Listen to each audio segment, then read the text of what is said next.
Eu estava no tribunal segurando um acordo que havia negociado por 3 meses, quando o juiz pegou os documentos das minhas mãos e começou a rasgá-los, um por um, na frente de todos. Ele me olhou nos olhos e disse: "Não vou assinar essa fraude contra uma idosa." Naquele momento, percebi que eu havia sido usada como ferramenta em um esquema de exploração familiar que quase destruiu a vida de uma mulher inocente. E o pior, quase me tornei cúmplice sem saber. Se você já passou por uma situação onde descobriu que estava do lado errado sem perceber, deixa seu like agora e comenta aqui embaixo. Quero saber sua história. E se inscreve no canal, porque essa história está só começando. Meu nome é Rebecca Hartman, tenho 32 anos, e tudo começou em uma manhã comum de outono em Portland, Oregon. O café estava esfriando na minha mesa, enquanto eu revisava contratos imobiliários no escritório Morrison & Associates, onde trabalho como advogada há 6 anos. Portland acordava lá fora sob aquela garoa fina típica de outubro, as folhas alaranjadas grudando nas calçadas molhadas do centro. Minha rotina era previsível. Casos de compra e venda, disputas de propriedade, nada que tirasse meu sono. Até que Vanessa Mitchell entrou no meu escritório. Ela tinha 45 anos, cabelo loiro impecável, roupas caras e aquele jeito confiante de quem está acostumada a conseguir o que quer. Sentou-se na minha frente, cruzou as pernas e foi direto ao ponto. Preciso vender a casa da minha mãe. Ela tem demência avançada e precisa ir para uma casa de repouso. Já tenho tudo encaminhado, só preciso de alguém para formalizar a venda. Ela empurrou uma pasta grossa pela mesa. Dentro havia uma procuração assinada, laudos médicos de 3 médicos diferentes atestando demência senil grave e avaliações de casas de repouso de luxo. Tudo parecia perfeitamente organizado. A casa fica em Laurelhurst, continuou Vanessa. Vale cerca de $800 mil. Já tenho um comprador interessado. Só preciso que você cuide da parte legal. Folheei os documentos. A letra dos médicos era ilegível, como sempre, mas os carimbos pareciam autênticos. A procuração estava datada e reconhecida em cartório. Por fora, era um caso simples, até lucrativo. Posso dar uma olhada mais detalhada e te retorno em 2 dias?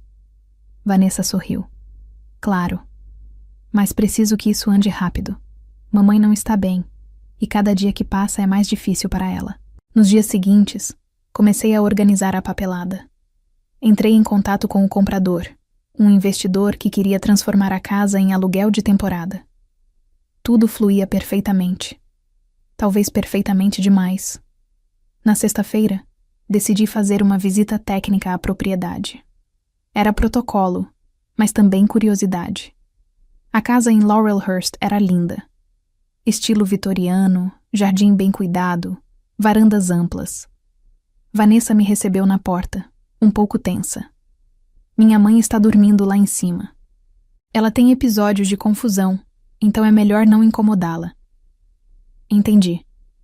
Só vou dar uma olhada nos cômodos principais. Enquanto eu andava pela sala, anotando detalhes estruturais, ouvi um barulho vindo do andar de cima. Passos.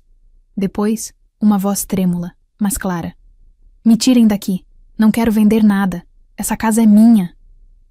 Meu sangue gelou. Vanessa se colocou rapidamente na minha frente, bloqueando a escada. É só um episódio, Rebecca. Ela não sabe o que está dizendo, mas a voz lá de cima não soava confusa. Soava desesperada. Preciso ir ao banheiro. Menti, desviando para o corredor. Vanessa hesitou, depois apontou para um banheiro no térreo. Mas eu já havia memorizado a planta da casa. Quando ela se virou para atender o telefone, subi as escadas silenciosamente. O corredor do 2º andar cheirava a lavanda e mofo. 3 portas fechadas. Tentei a primeira, trancada por fora. A segunda, um quarto de hóspedes vazio. A terceira também trancada. Dorothy! Chamei baixo. Sou advogada. Posso ajudar? Silêncio tenso. Depois, passos arrastados se aproximando. Me tire daqui. Minha filha me trancou. Não deixa eu sair. Não deixa eu falar com ninguém. Meu coração disparou. Procurei algo para abrir a porta, mas a fechadura era antiga, resistente. Vanessa, chamei alto, descendo as escadas. Sua mãe está trancada no quarto? Ela subiu correndo, o rosto vermelho. Eu tranquei para a segurança dela. Ela tenta fugir. Pode se machucar. Abra essa porta. Agora. Vanessa respirou fundo, puxou uma chave do bolso e abriu. Dentro, encontrei Dorothy Mitchell. 78 anos, magra, cabelos brancos presos em um coque. Mas seus olhos eram límpidos, atentos, completamente lúcidos. Quem é você?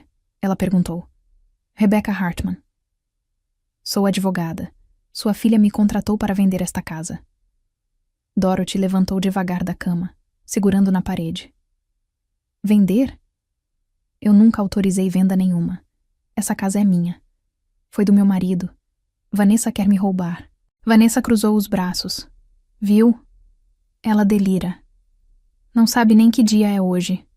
Mas Dorothy me olhou firme. Hoje é sexta-feira, 13 de outubro. Você está usando um blazer azul marinho e tem uma pasta marrom. Minha filha está mentindo. Aquilo me atingiu como um soco. Passei a hora seguinte conversando com Dorothy, longe de Vanessa. Ela me contou que nunca assinou procuração nenhuma, que a filha forjou documentos, que estava sendo mantida presa no próprio quarto. Me mostrou um testamento original escondido dentro de uma Bíblia antiga. A casa deveria ser dividida igualmente entre seus 3 filhos, não apenas Vanessa. Preciso levar isso para as autoridades, eu disse. Por favor. Dorothy segurou minha mão. Não deixe ela fazer isso. Quando desci, Vanessa estava na sala, furiosa. Você ultrapassou todos os limites, Rebecca. Vou processar você e seu escritório por quebra de confiança profissional. Você está fora deste caso. Ela me empurrou para fora da casa e bateu a porta. Na segunda-feira, fui chamada ao escritório do sócio sênior, Thomas Morrison. Ele não estava feliz. A cliente está furiosa. Ameaça nos processar. O que aconteceu? Contei tudo. A idosa lúcida, a prisão ilegal, os documentos possivelmente forjados. Thomas suspirou, tirando os óculos. Rebecca, você não é investigadora, é advogada. Se há irregularidades, a cliente que resolva. Nós cumprimos o contrato. Mas ela está sendo vítima de abuso. Prove, ele disse. Frio. Até lá, você vai se desculpar com a cliente ou vai procurar outro escritório. Saí dali sabendo que estava sozinha. Passei os dias seguintes investigando por conta própria. Localizei os outros 2 filhos de Dorothy. Marcos, o do meio, vivia em Seattle e acreditava que a mãe realmente estava doente porque Vanessa havia convencido ele disso. Sarah, a mais nova, morava em Londres e não sabia de nada. Quando contei a verdade para eles, Marcos voou para Portland no mesmo dia. Sarah agendou um voo para a semana seguinte. Juntos, contratamos um perito em grafologia. A assinatura na procuração era falsa. Os laudos médicos também tinham inconsistências. 2 dos médicos citados nem sequer atendiam Dorothy. Decidi levar tudo ao juiz responsável pelo caso, mesmo sabendo que poderia perder minha licença por ir contra a cliente. Na manhã da audiência, enquanto eu tomava café e revisava meus argumentos, a campainha tocou. Um envelope havia sido deixado na porta.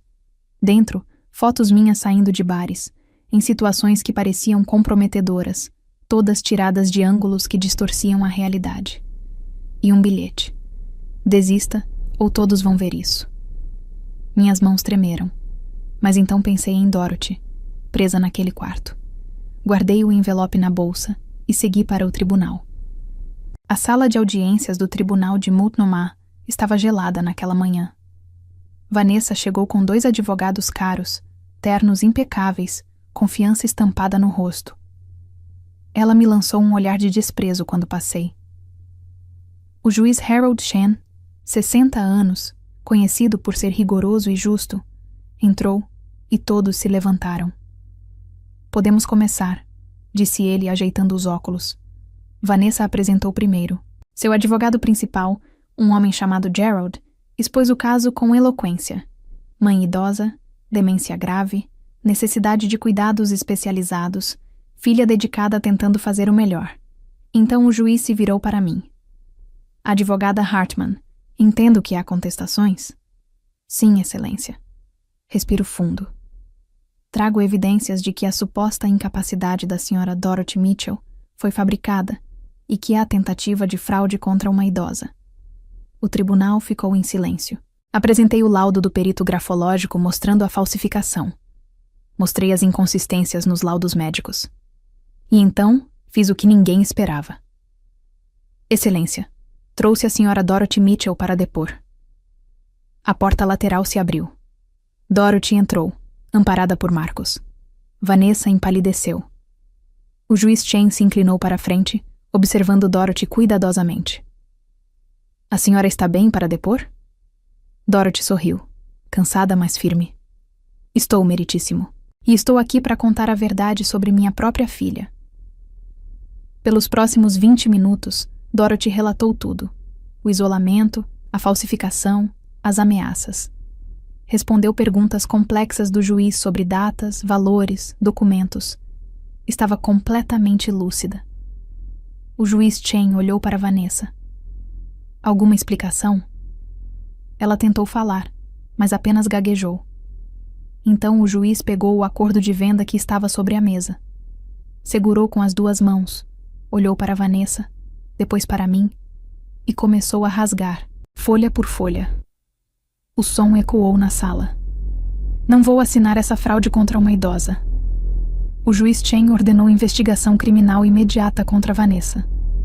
Ela foi escoltada para fora do tribunal sob protesto dos advogados, mas não havia mais o que argumentar. As evidências eram claras demais.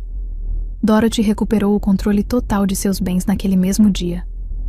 Marcos e Sarah decidiram se revezar nos cuidados da mãe, que não precisava de casa de repouso alguma, apenas de companhia e respeito. Quanto a mim, voltei ao escritório esperando ser demitida. Thomas Morrison me esperava na sala dele, braços cruzados. Você desobedeceu ordens diretas, Rebecca. Eu sei. Ele pausou, depois abriu um sorriso raro. E fez a coisa certa. Alguns clientes não merecem nossa lealdade. Você fica. Mas eu não quis ficar. 3 meses depois, abri meu próprio escritório, Hartman Advocacy, especializado em proteção legal de idosos. Nas primeiras semanas, fui procurada por dezenas de famílias com casos similares. Histórias de exploração, abuso financeiro, isolamento forçado. Cada caso me lembrava por que aquela decisão no tribunal havia sido tão importante. Vanessa foi condenada a 2 anos de prisão por falsificação de documentos e tentativa de fraude. Marcos me contou que ela nunca se desculpou, nem mesmo quando levaram ela algemada. Dorothy. Ela ainda vive na casa vitoriana em Laurelhurst. Planta rosas no jardim, recebe os netos todo fim de semana e me manda cartões de agradecimento todo Natal. No final, aprendi algo que nunca tinha entendido completamente. Ser advogado não é apenas seguir contratos. Às vezes, é rasgar eles e escolher o lado certo, mesmo quando isso custa tudo. E você? Já presenciou casos de exploração de idosos na sua família ou círculo social? O que você teria feito no meu lugar? Seguido as ordens do escritório ou arriscado tudo pela verdade? Conta aqui nos comentários. Quero saber sua opinião. Se essa história te impactou, não esquece de se inscrever no canal, ativar o sininho e deixar seu like. Histórias reais como essa acontecem todos os dias, e aqui você sempre vai encontrar relatos que te fazem refletir sobre a vida. E se você achou essa reviravolta chocante, espera até assistir o próximo vídeo recomendado aqui do lado. Lá eu conto sobre o dia em que descobri que minha melhor amiga estava roubando da própria avó e como eu a confrontei. Não vai querer perder.